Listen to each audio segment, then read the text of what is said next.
Ngayong araw tatalakayin sa impeachment court kung dapat bang isampina bilang ebidensya ang BIR box na may tax records na mag-asawang Vice President Sara Duterte at Attorney Manasseh Carpio.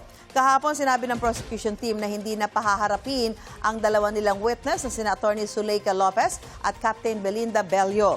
Tuloy naman ang pagpapaharap kay NBI Melvin Matibag sa impeachment court sa Lunes. May unang balita si Joseph Morong.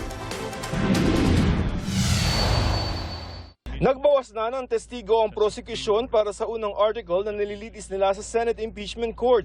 Ang Article 4 o ang tungkol sa grave threats at inciting to sedition laban kay Vice President Sara Duterte. Sa paliwanag ni Private Prosecutor Attorney Lorna Capunan sa korte, hindi na raw nila ihaharap si Office of the Vice President Chief of Staff Attorney Zuleika Lopez na 2 araw nang nakastandby sa Senado.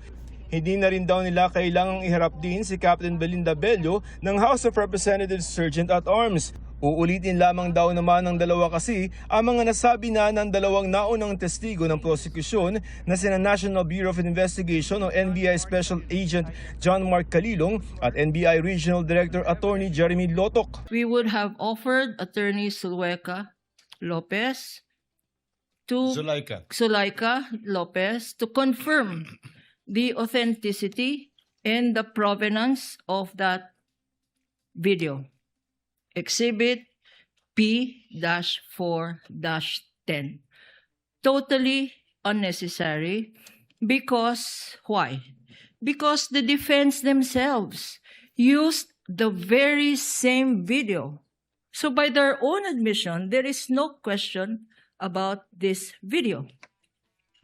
And so it is our contention, and we hereby manifest that with these admissions on file, Sa Lunes nila iharap na lamang si NBI Director Melvin Matibag sa komputasyon nga ni Senate President Sherwin Gatchalian sa naunang sinabi na magkabilang kampo na 57 na testigo para sa prosekusyon at 47 para sa depensa at 3 araw na pagdinig kada linggo, baka abutin ng 17 buwan o 1 taon at 5 buwan ang paglilitis. Total of 102 witnesses. At the rate we are going of 2 days per witness, we will finish in 17 months. That's a year and a half, or a year and 5 months to be exact. So any chance of shortening the proceedings will be highly appreciated. Sabi naman ni Attorney Capunan, we know when to stop. Please proceed, ma'am. saglit pang nagkapiruan sa loob ng session hall ng banggitin ni Capunan ang isa umanong radio interview ni Senador Panfilo Lacson na baka abutin ng siyam-siyam ang paglilitis. Narinig ko po yung kanyang interview nung sinabi po niya na baka magkaapo na tayo dito at magkaroon na ng national bird, hindi pa tapos ang impeachment trial na to. Ma'am, you said national bird. It must be another senator judge or another person. Talking about birds, okay. Please proceed, ma'am. I never talked about birds. Then definitely my information was hearsay. Tatalakayin ng Senado kung dapat ba maglabas ng subpoena para maipasok bilang ebidensya sa Senate Impeachment Court ang BIR box na laman ng mga income tax return ni Vice President Sara Duterte at kanyang asawa na si Attorney Manasseh Carpio at ang mga negosyo ng bise. Pati na rin ang mga subpoena para sa mga bank account ng mag-asawa.